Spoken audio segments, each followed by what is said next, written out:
Welcome, everybody. My name is Dustin. I am the Director of Events and Communications here at the Writers Guild Foundation. Thank you so much for joining us for advocating for culturally relevant storytelling in the Writers Room in partnership with Storyline Partners and the Coalition of Asian Pacifics in Entertainment, or CAPE.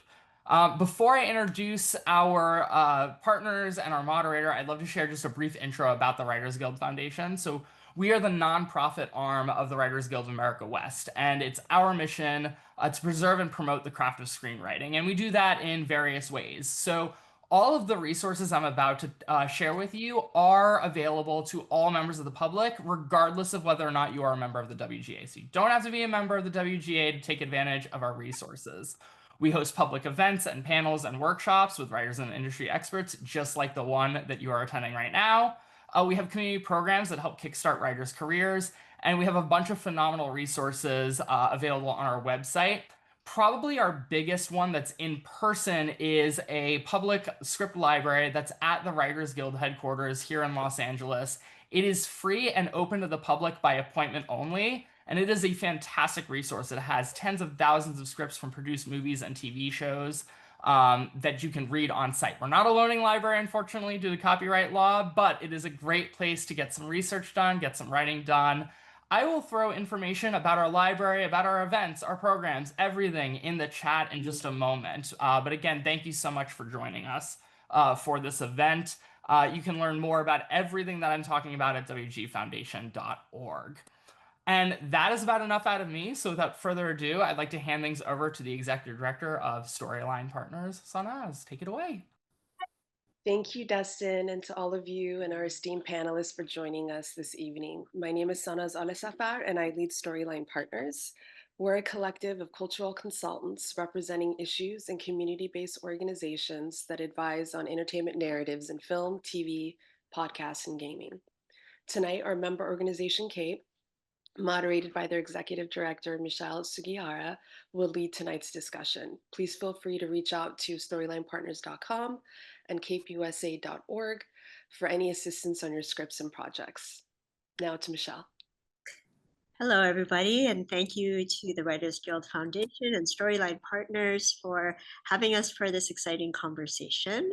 As I mentioned, I am Michelle Sugihara. I'm the Executive Director here at CAPE, the Coalition of Asian Pacifics in Entertainment.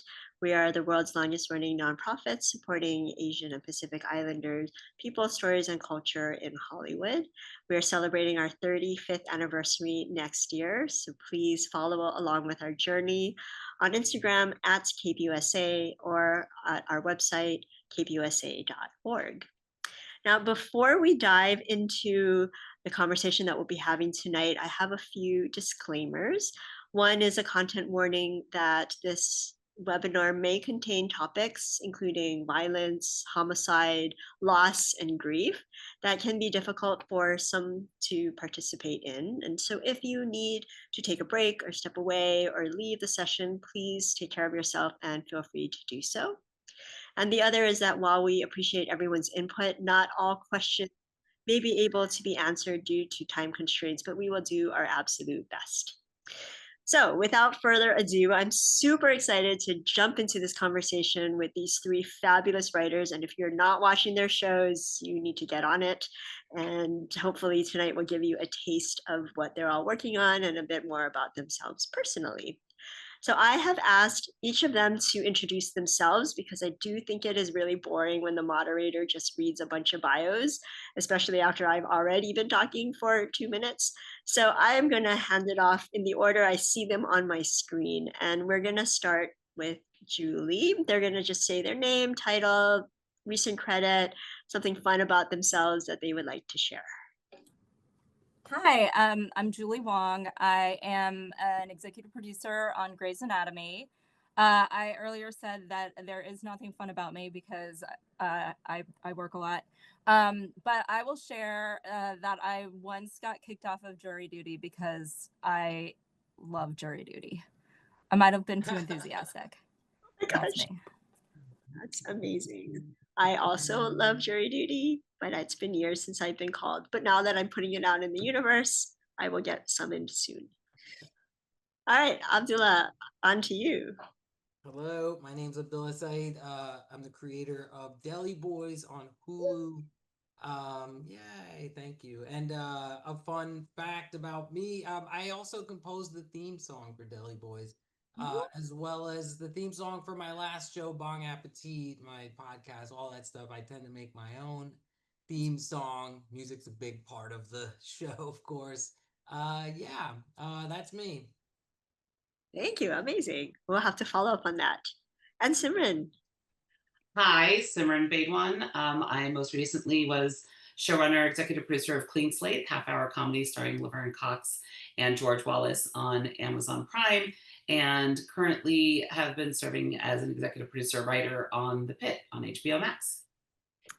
Amazing. I love all of your shows. And I just would like to point out that Simran just won an Emmy last week. Yes. So congratulations. Thank you. I think I need to address you as Emmy winning. Right, I'm not knighted or anything, unfortunately, but Oh, that's a huge deal. Congrats. And then Thank also Deli Boys, if you haven't all heard, got renewed for season 2. Yes. And then Julie is on Grey's, which is the longest running medical drama in primetime history. So we are an amazing company. Well, I want to start with Julie, and because we're talking about culturally relevant storylines, and you wrote the Stop Asian Hate episode of Grey's Anatomy, and that actually aired during API Heritage Month in May of 2022. So very charged time, very charged topic. And the episode featured a brutally attacked Asian American woman who was admitted to the hospital. And there was a scene in the operating room where this hospital staff discusses what it means to be Asian American, and especially during that time. And I'm wondering if you could walk us through the thought process in writing that episode and some of the discussions that maybe were had in the writer's room. Sure. We started talking about the rise of hate crimes against people of Asian descent during the pandemic. So it was actually season 17. This episode aired season 18, was written and aired during season 18. It took us a second to get there. We had heard from Asian American, we had heard from doctors talking about, it was actually supervisors talking about how their hospitals and Asian American doctors were affected during the pandemic. And then we started seeing, it just felt like constant news stories about a lot of elderly people, but people of all ages being attacked in various ways, and wanted to do something about this. We pitched it to our showrunner, who approved of doing this. And I realized in that moment, like, oh, this is an opportunity to say something about the Asian American experience in this moment. And then all of a sudden, may have minorly freaked out, because it felt like a big, like something that I really needed to give a lot of thought. And I also knew that I couldn't say everything that, I was thinking and feeling in one episode, or even the page and a half scene that takes place in the OR. But the gist of it is that, what it boiled down to is that I wanted to address the idea of being a perpetual foreigner and having our faces, perceived as maybe un-American during this time, during lots of time in history, but specifically in this moment. And that's how, in the room, the discussion started to center around a woman who comes in beaten, and it's her face. Like, the doctors have to reconstruct her face and are working on her face. That became the focus of the scene, with our Asian American doctors questioning whether their own faces would ever be considered American.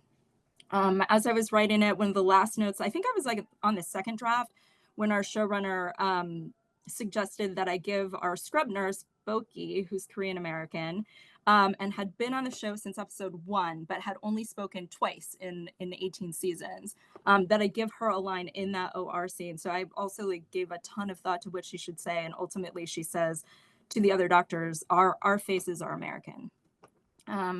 So those were the kind of big, moments that I wanted to capture, and then everything else kind of fell around that. A couple of one other thing is that I wanted to include some practical information for our viewers about, what they can do if they see something like this happening. And so I did bystander training with the organization Right to Be. And in the scene that follows that OR scene, one of our Asian American doctors, played by the wonderful Sylvia Kwan, sits in the gallery watching the surgery and says, you know, nobody called for help, nobody tried to interview, nobody even took a video. And those were all things that Right to Be said bystanders could do if they saw something like this going on. They still have great trainings, they're free, you can look them up online. And then fun fact, during that OR scene, I had gone to our showrunner and pitched that we use, Grace uses like popular songs or helps songs become popular through the show. And I had gone to our showrunner and asked if we could use an Asian American artist for the music that was played during that OR scene. So the very talented Dia Frampton is who you hear during that scene. And then lastly, the closing voiceover for that episode was inspired by Sandra Oh, who had gone to a rally, a Stop AAPI Hate rally during, I think it was during the pandemic, and had said, I belong here. She made everybody in the crowd repeat, I belong here. And that's how I kind of built that voiceover around that line. Oh my gosh, that is so beautiful. I mean, that just shows how much thought went in for not just any particular scene, but the entirety of the episode. And I love that. And shout out to Dia, who is actually one of Cape's grantees for our Julia Escal Short Film Challenge, who is a wonderful director and writer in her own right. So that is really incredible, and appreciate all of the wonderful thought. And that's why we love talking to writers, because it's not just like what you watch on screen, it's all this thought that happens before in order to get what we watch on the screen. That is so important. And so thank you for all that you do.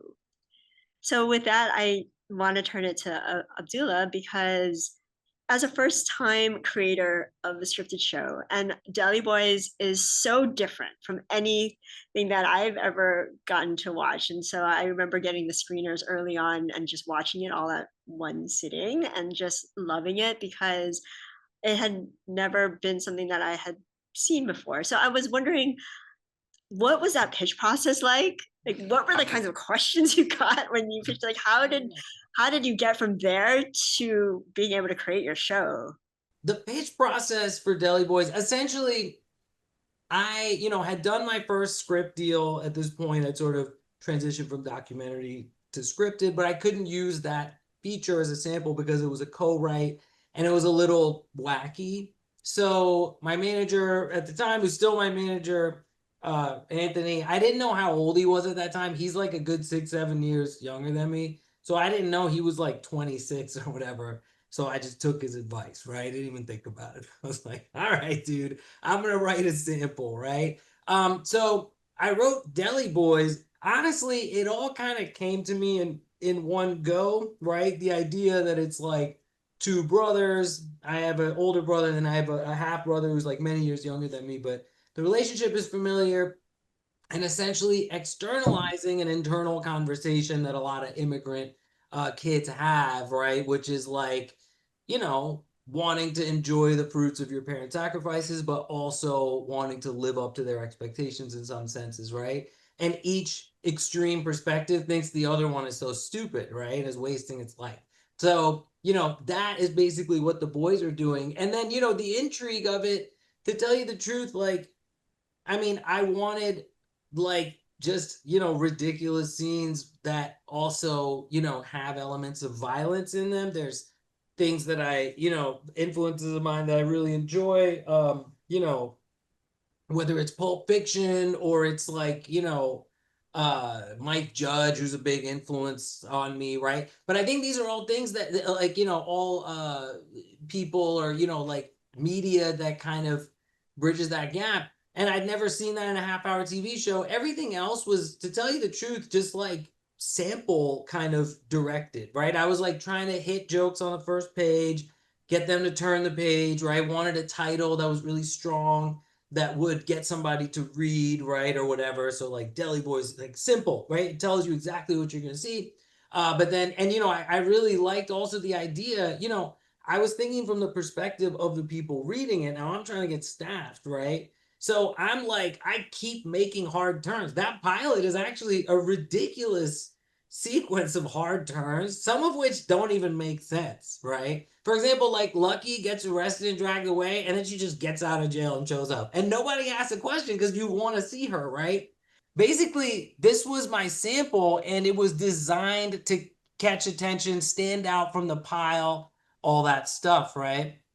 And I have a really specific rubric, like this is something that I really do want to get into, like, instructing screenwriting at a college level. That's an interest of mine. It's something I've started exploring, doing seminars and stuff. And there's a very specific rubric I use of the first page introducing all the characters, ending on like a strong joke, the first 3 pages being an entire complete expression of like the tone of the show, and the first half being completely perfect, right? It's like that the first half, I feel like if you smash away at and make really, really good, I always say the second half can be wingdings and they'll still read to the end, right?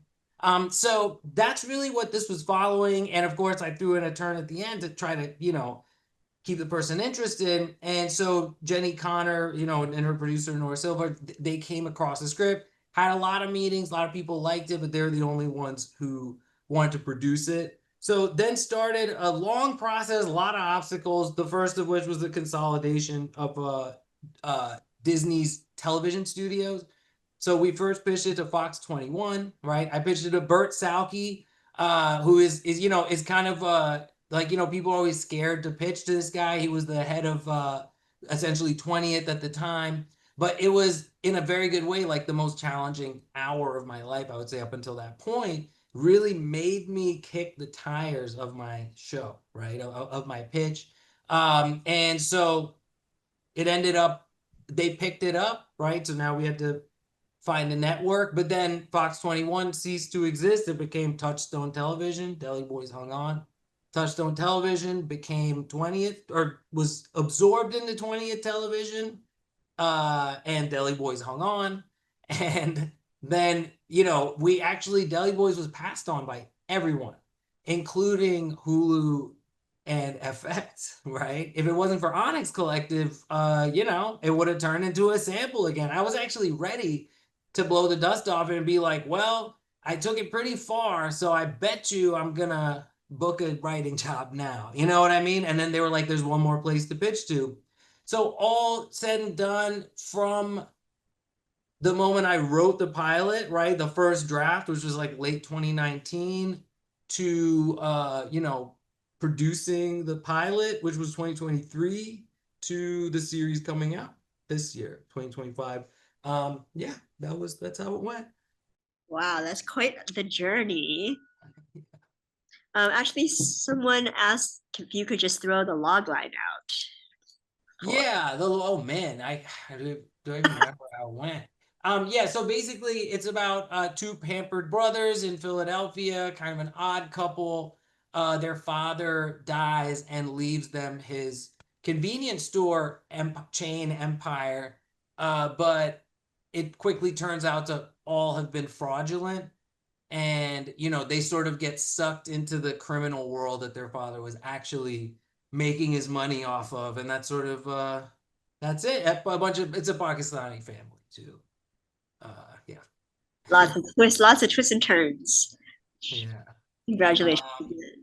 If I can, I just want to shout out that what Abdullah also did that is so huge is that he had such an incredible, diverse writing staff, directing staff. I mean, talk about representation, not just on the screen, but everywhere. And so, mad props for that.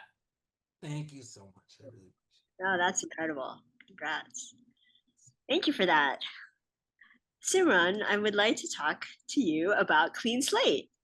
Thank you. I know you recently spoke for Cape Showrunners Incubator, which is a program for upper level writers with projects in development. And so it's always great to be able to have actual showrunners come in and speak. And so really appreciate you for that. And so want to just talk to you about how you approach leading the writer's room to bring authenticity and nuance to BIPOC and trans stories. It was really interesting. I was brought on by Dan Ewan, Laverne Cox, and George Wallace. They co-created the show, and Dan and I went back like gosh, like 20 years when we were still fetching grilled cheese and answering phones. We were both assistants together, and we always talked about someday working together. And when they sold the show, he's like, "Listen, I've never done this before, but you have come and join me." And one of the things, like this, think the strengths of what I do as a leader is knowing what I know and being very okay to be like, there's a lot of stuff I don't know, and being okay with that. So hiring people who can speak specifically to different voices, and it's we're not a monolith. The trans community is not a monolith. The Black community is not a monolith. So make sure that you really fill your storytelling with those people. So we had, I think we had like 5 in our writing room, writing staff. We had 5 trans writers. We had like 5 Black writers. We had a lot of queer writers. We had, same thing goes for our directors. Every single director was BIPOC and or trans. And we had we just wanted to make it reflective, right? Like when we're telling our stories, there's so many facets to telling stories, so making sure that those voices were present in the writer's room and in the creative process the entire time. So that was really critical for us to make sure that happened. And then we also moved forward in making sure we did that with our post team, with as many department heads as possible, with casting, you name it, because I just felt like it was a shot to do something. A lot of people tell stories and then it feels like there's we're just going to hire one person and that'll be the voice of an entire community. And the best way I think to tell stories is to get voices from different backgrounds. Yeah, no, absolutely. That is incredible. And see, that's why it's so important that people in all 3 of your positions think about these things, because that's the only way it actually happens. So that's super important. And I'm so glad that you're all here. I'm curious about the other panelists, but like there have been times, many times, where I was the only person of color in an entire room, and that feel that's, I wonder if that still happens, or how much you experience that in the your work experiences. Yeah, so I'm relatively new to scripted world. I did documentary for a long time, and I was advised it was a relatively diverse place. But yeah, it's funny, when we put together this writers room. So I worked on high maintenance. It actually was a relatively diverse room. It was led by 2 white people, and I think that was still a time when there was this sort of synthesizing going on, where there wasn't as much awareness that, like, oh, if you're going to tell cultural stories, which that show was beautiful storytelling about all kinds of, and what they did an episode about the old Asian couple that collects cans in New York. It's like someone you see but never think about. And it's just like beautiful storytelling. But, it is also led by 2 white people, right? That's like, it's a diverse room, but there is a dynamic there at play, right? So I think in Deli Boys, really, I wanted to take the sort of kumbaya approach just because that's the type of person I am. I prefer to work in an environment where everyone's kind of, comfortable. My approach is kind of to, make a fool of myself so the other writers feel comfortable, right? So there's like a Willy Wonka aspect now. I, operate the writers' room, and then of course, the showrunner Michelle Nader is just sort of, I think, well known for being like a really nurturing and kind of level-headed showrunner, and she's really fantastic. And we found that balance, right? And then it really was just a matter of like, I was like, well, I wanted to hire a couple of guys who were like white men, and just having read their samples, which frankly, you see the name of the person, but there's I think a good limit on the demographic information that you get on the scripts that you're reading, right? You can see the person's name, but their gender, their, national origin, race, skin color, whatever, none of that's apparent, right? And the samples that stood out the most to me were the ones from this group of people. You know what I mean? And there was fantastic ones from white people, white men, etc., right? But these are the writers we ended up with just purely because of the writing. And also, I think, of course, when I'm reading a script, I'm looking for, someone who has, if you understand cultural nuance in a certain way, that says something. Yeah, I will say that so I've only been at Grey's Anatomy. This is my 9th season. And for the first 7 seasons, I would we have a fairly diverse room. I'm not the only person of color, but I was the only Asian American writer for the first 7 seasons. And you know, a great group of people across the board, people who, you know, are interested and want to tell nuanced stories and, you know, diverse stories.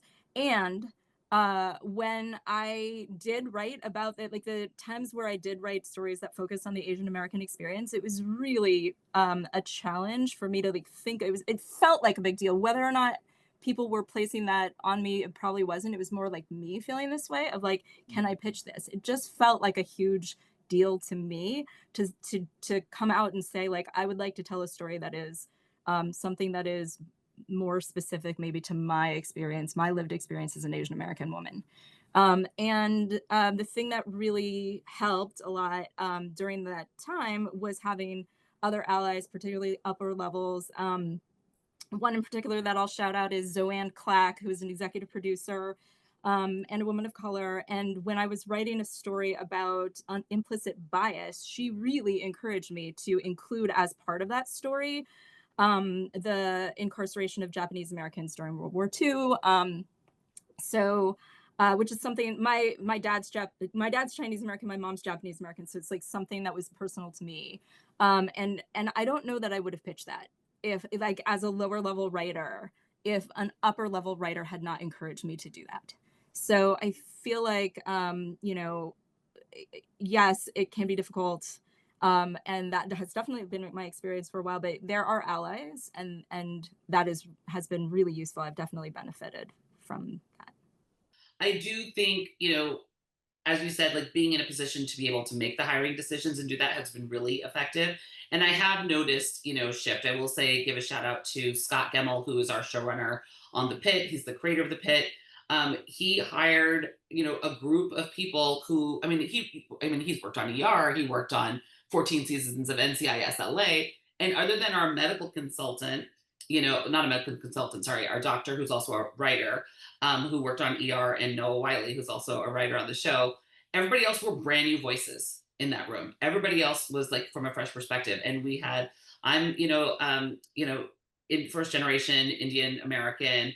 Cynthia Dwarka is first generation Ghanaian American. Valerie Chu is first gen Taiwanese, Chinese American. So it was really, and he'd never worked with any of us.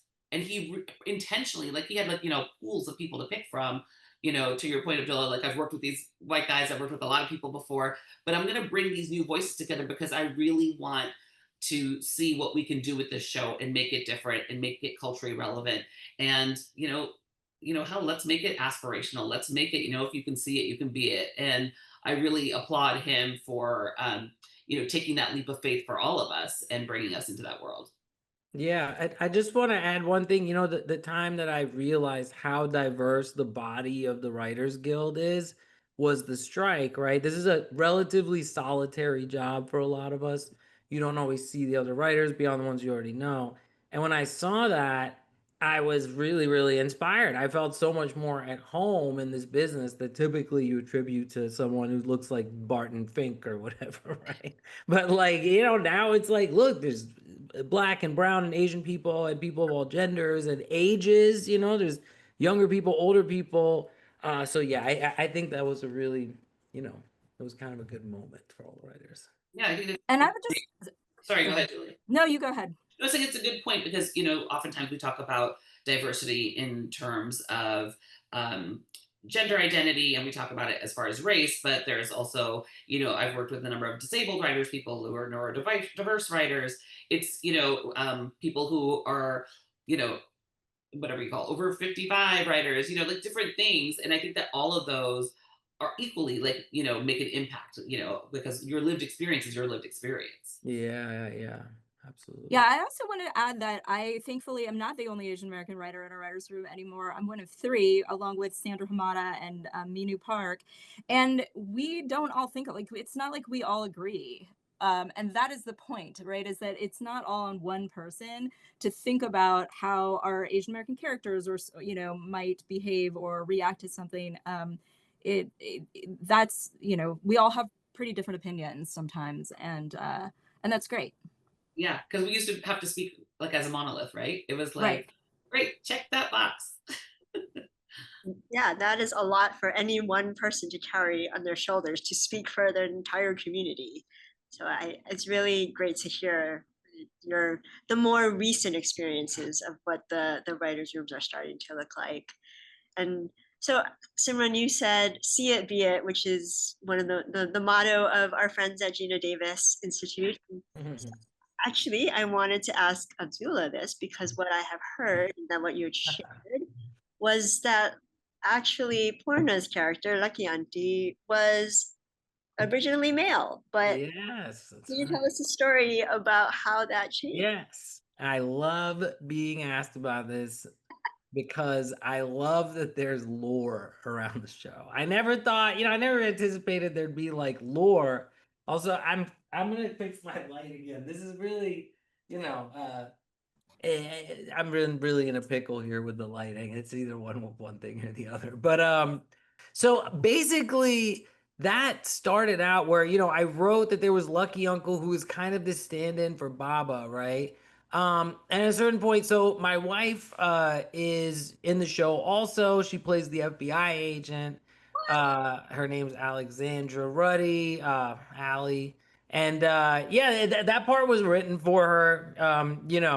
And that was also initially a male character. So it was the FBI agent. So like I think that I like to be as aware of my own biases as I can be. And, like I think that means looking to people of different perspectives and, really listening in a sense. And so Allie grew up in the business. Her dad is the late producer Albert S. Ruddy. The show The Offer is about how he produced The Godfather.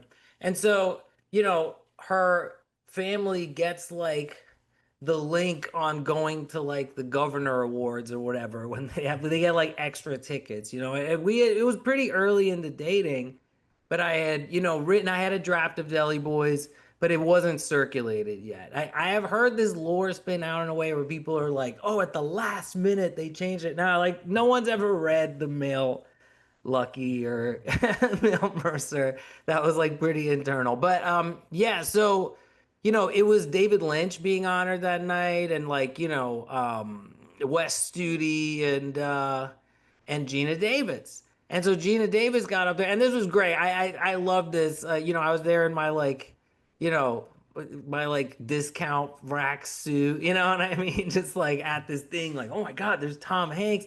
And they're all like the Governor's Awards is the non-televised one, so they're getting drunk and stuff. Like it was pretty cool. It was a really fun night. One of many things she's taken me to that just blows my mind. But there, Gina Davis got up and she was like, if you're a writer, she had a long, this isn't the only thing she said, she had a whole spiel. And then at the end, she said, if you're a writer, go home, look at your scripts. If there's a character that would be better as a female, make that character a female. And the interesting thing is because females have been deprived of having cool characters for so long, right? Or just, not enough cool characters, that when you switch a badass male character to a female character, suddenly it feels very fresh. You know what I mean? And it's like it's fresh because it hasn't been done enough yet, right? And I think that when you see that performance, Lucky, who has been cast as a mom, is amazing as a mom, and has been cast as different kinds of moms, right? The night of and Never Have I Ever. Those are two pretty different moms. But like no one had ever seen her like this. And it's the character is inspired by my mom, who is a very tough Pakistani lady.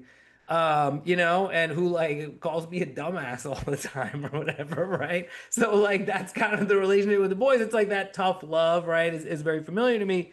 So it just cracked it right open. It made it so much more fun.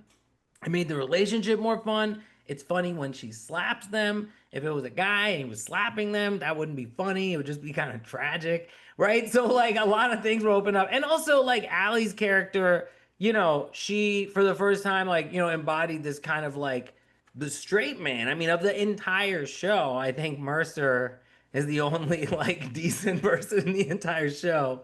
You know what I mean? But yeah, that was just much more interesting. And we turned as a woman, and we turned that up by having Tim Baltz play Agent Simpson by really, I mean, over the top being like the FBI is a real boys club. You know what I mean? It's a bunch of like schlubby white guys, and thankfully we were in Chicago, so it was easy to cast. I'm kidding for anyone from Chicago. But yeah, that was basically it. So shout out Gina Davis, The Fly, huge inspiration for Deli Boys. But yeah, mad respect to her, man. No, that's an incredible story. Thank you for sharing that. Thank you. We have reached the point in the panel.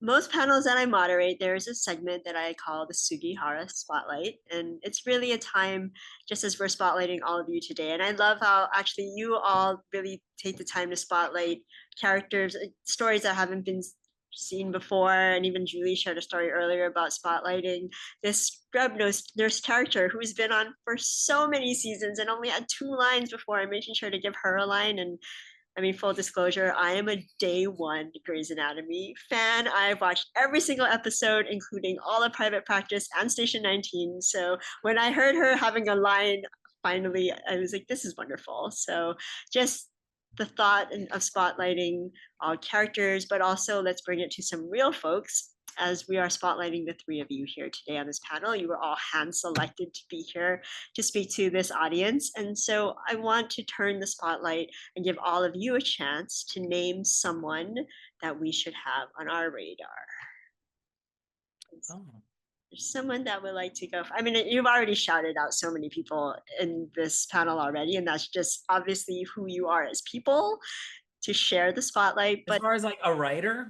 it could be a writer, sure. Oh, interesting. It could be anybody's. That someone in the API community, in the industry that you would like to give some shine to.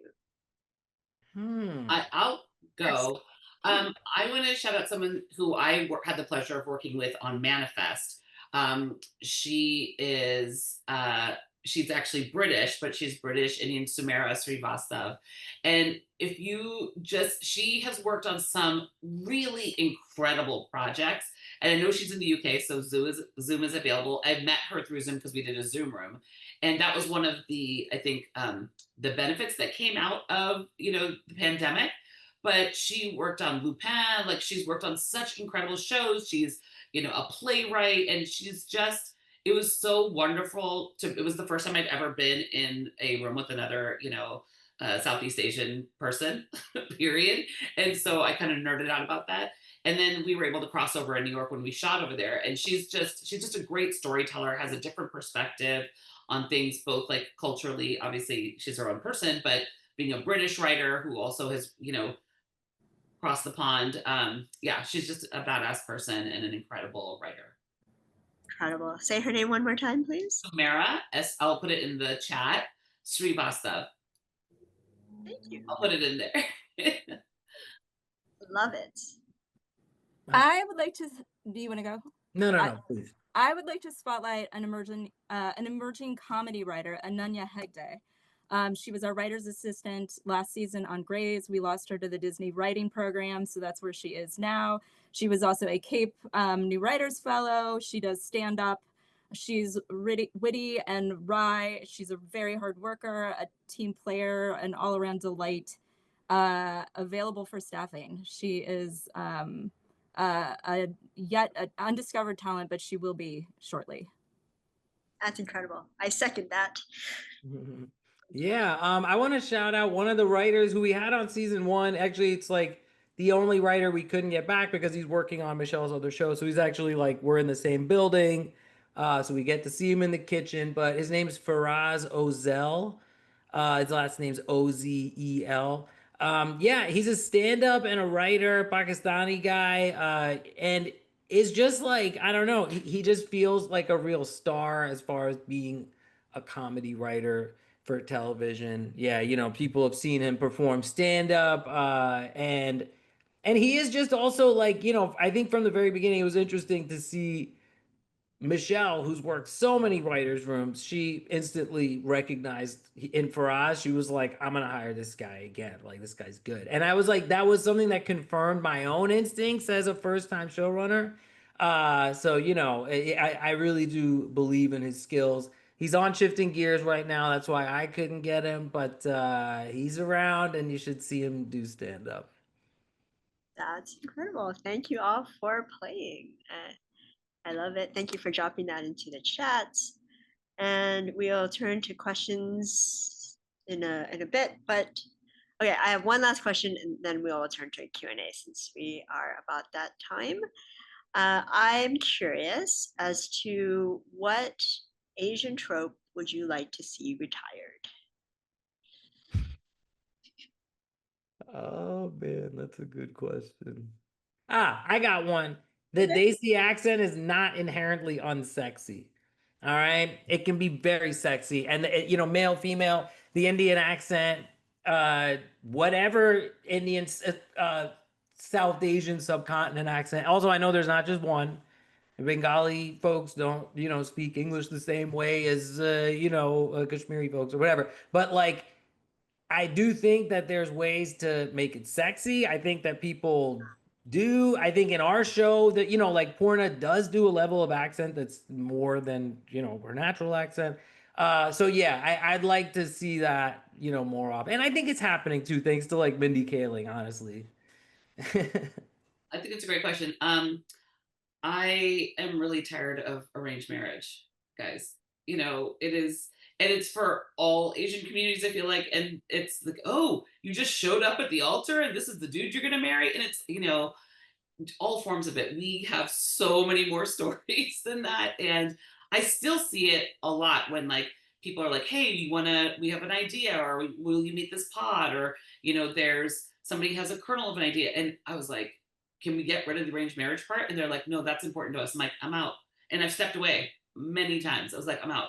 So we actually tried to subvert it on Deli Boys by having Mir arranged marry Raj to an Indian girl. So, but it does have a Hindu Muslim interfaith marriage. That's the only arranged marriage we did. But that was like a shakedown thing. That was like, basically. Yeah, it was. But again, you put a funny twist on it, right? So great. I'm gonna lean into that. But this whole like, you know, yeah, I'm done. Yeah, I agree. It's hard to pick one, Michelle. I'll go with the like one-dimensional Asian parent who is like very stereotypically like, strict and doesn't want their kid to do anything but study. I loved Porna as Davy's mom on Never Have I Ever. I just thought she was like so multi-dimensional, and I'd love to see more of that. Yes, all wonderful answers. All right, well, I promised I would turn to some Q&A. So let's see, we have a question from Christina. How do you balance cultural specificity with universal relatability in character writing? I'm gonna quote Gina Prince Blythewood, who has this, I say it all the time, she says, cultural specificity doesn't alienate, it brings you in. And I think the more specific and authentic you can tell a story, the closer you can get to that, you actually will find more relatability. Because at the end of the day, it's about the human condition, right? So don't shy away from it. Don't try to, dilute that character or that voice. And you will still find the humanity in that character, and your characters, when they're interfacing, will find the humanity. So that is something that, maybe I should just add it to a tattoo on my body, because I fully believe it. And you think about people who tattoo stuff from books and stuff, but I say that quote all the time. I saw her on the picket line and I stopped her and I was like, above everything else, you've done so many amazing things, but this quote has always lived with me. And I say it all the time. I say it in pitches. I tell people all the time that, lean in.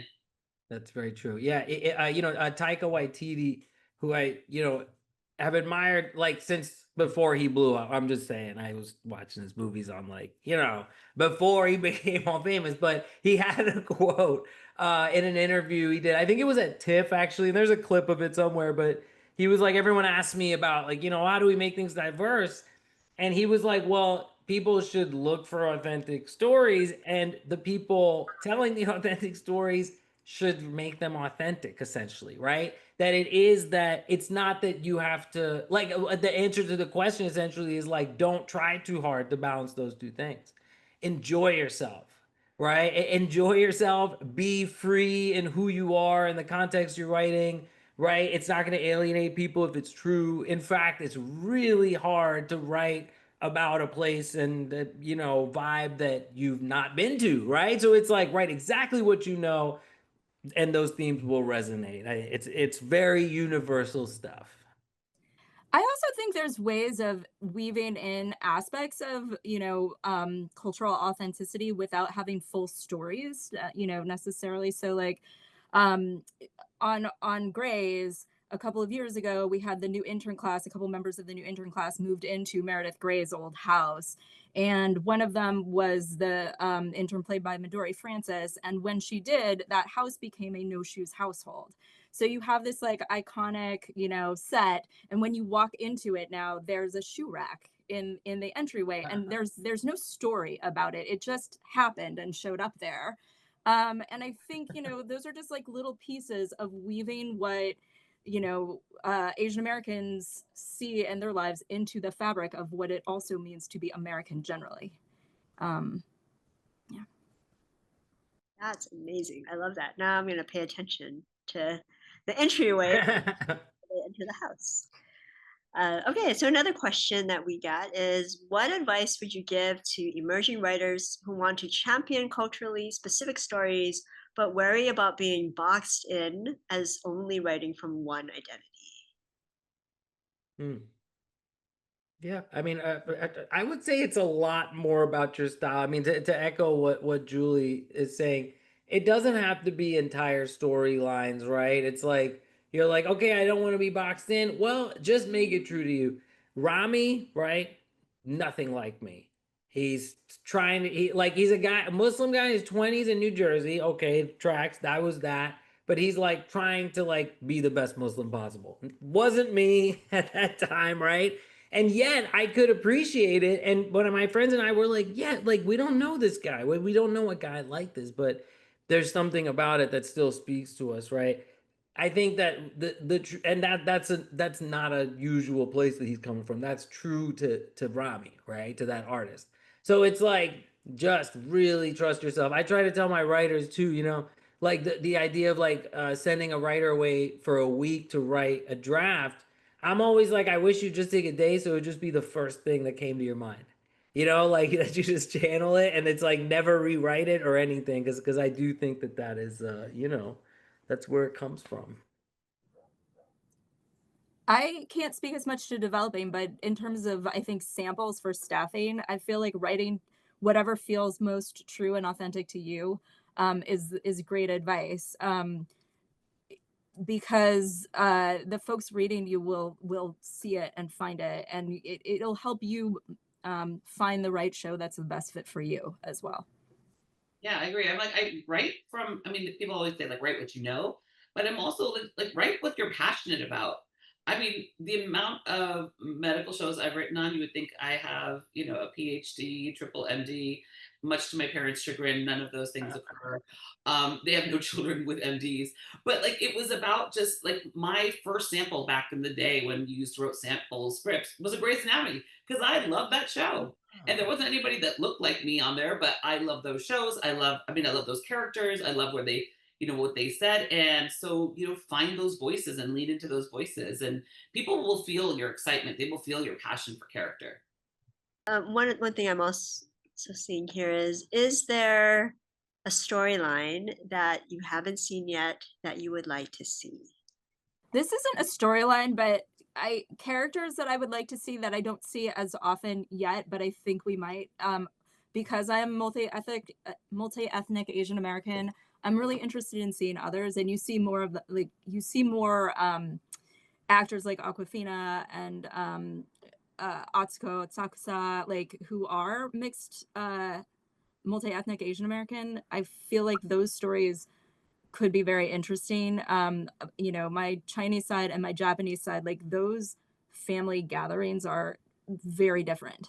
And I think that could make for some interesting stories. Yeah, I mean, I'm Sikh American, Sikh is Sikhism, and we don't see enough people with turbans on television or film that sadly are just usually terrorists, right? Let's be frank about what the representation feels like it's seen. So, and it doesn't have to be about a turban, it doesn't have to be about the Sikhism, but it's the visibility, right? It's just having them be a part of the fabric of, our, as I'm sure Dina Davis is like, just put them in the background, put them in, start making it more frequent that you're seeing them, as part of the fabric of America. Yeah. Awesome. Yeah, I would really like to see more Muslims in sort of absurd situations and scenes and storylines, to tell you the truth, because it is like, because of specific interpretations of how Islam is and the way it's looked at in the world, people have this belief that Muslims are not funny. You know what I mean? And there's so many Muslims in the world, and people in my family and people I've met who are hilarious. You know what I mean? And to me, part of that is because of our own perceived prudeness, right? Muslims always feel like they're the less prude of the, like whatever, you know what I mean?